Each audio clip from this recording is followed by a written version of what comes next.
D'Souza, and I'm a Catholic. I believe Brother Yusuf was a Catholic before.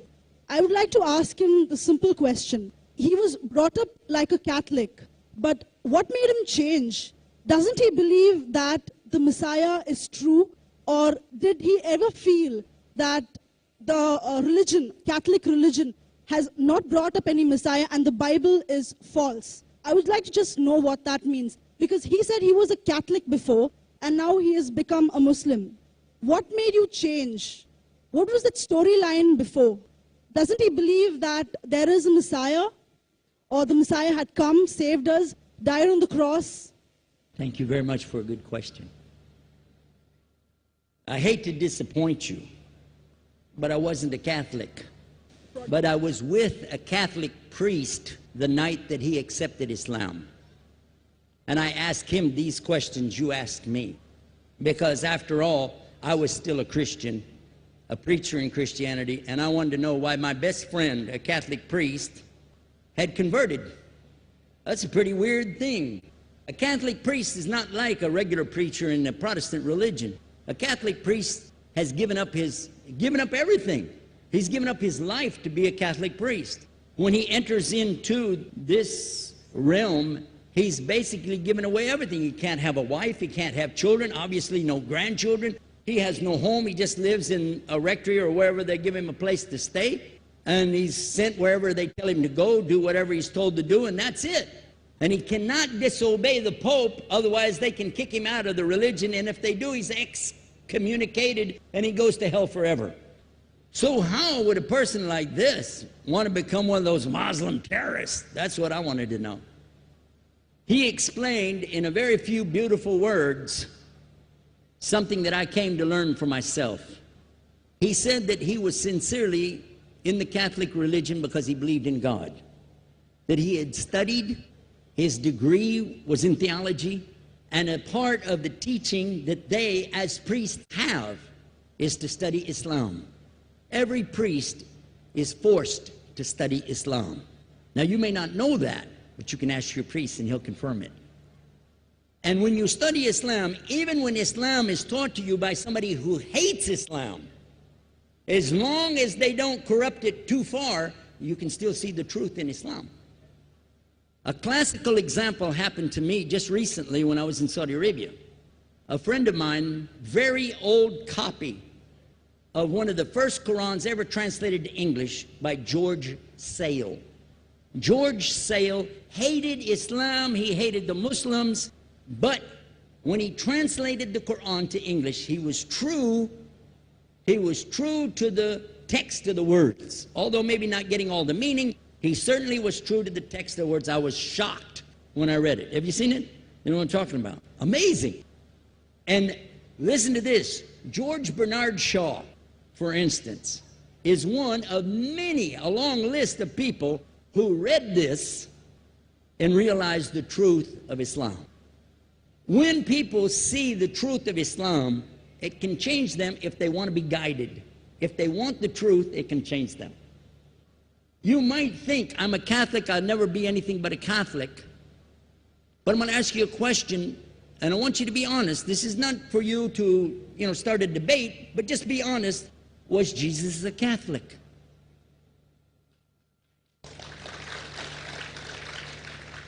And it's not open to debate, so there's no point in opening that up, because you know and I know he wasn't.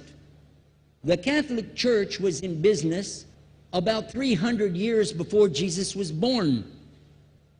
It's on their website. Don't go like this. It's on their website. That's where I took it from.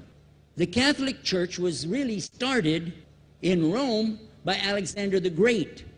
Do you know what the word Catholic means? It means universal. It was the universal church for the Roman Empire. If you didn't join it, you could not be a Roman citizen.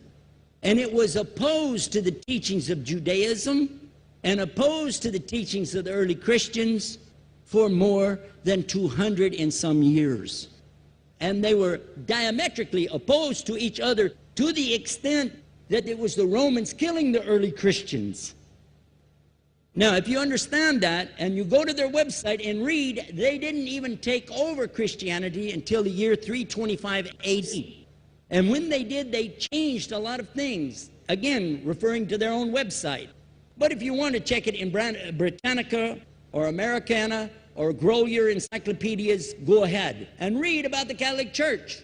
When, in August of 325 AD, at the Nicaea Council, they took over, first thing they said was, let's change the date of the birth of Jesus to be the same date as that of Mithras, which was the god, one of the gods worshipped there, and also the sun god's birthday was the same day, December the 25th, believing it to be the shortest day of the year. And Constantine was a sun worshiper of Sol Invictus. Go to the website, read it for yourself. There are a lot of points, but not the least of which, even today, if you go in any Catholic church, and I have, you'll see so many portraits and statues and idols and images throughout the whole place, that for the one who's never experienced that, for a Muslim who knows about these images, he'll be like, whoa, a'udhu billah. Whoa, what's this? The first time I walked in a Catholic church, I was about 10 years old. I was shocked. I was shocked at the idols and statues everywhere, because in the Protestant religion, we were brought up to believe that the second commandment was just as important as the first commandment. The first commandment in the Bible, in Exodus, is the same as the first commandment in the book of Deuteronomy. It says, I'm the Lord your God that brought you out of the land of Egypt in the house of bondage. You know no other God beside me. Beside me there's no other gods. Thou shalt not have any other gods beside me. How many in this room agree with that commandment? Raise your hand. You notice the Muslims are raising their hand, because it means Ashhadu an la ilaha illallah. That's the first commandment for us as well. The second commandment you have clearly says, thou shalt not make any idol, any graven image of anything that creeps upon the earth, swims in the sea beneath, or flies in the air above.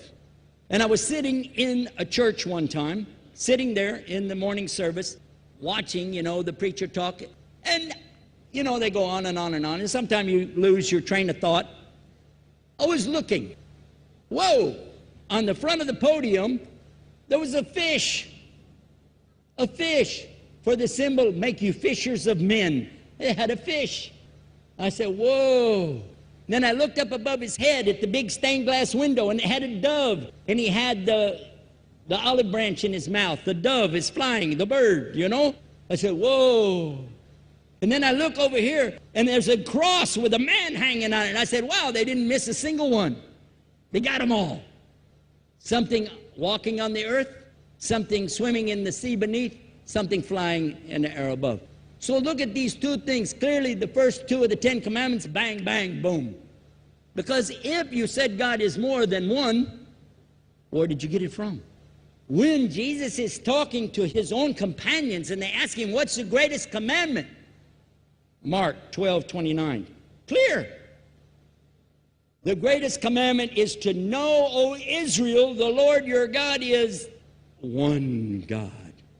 And you have to love him with all your heart and all your mind and all your strength.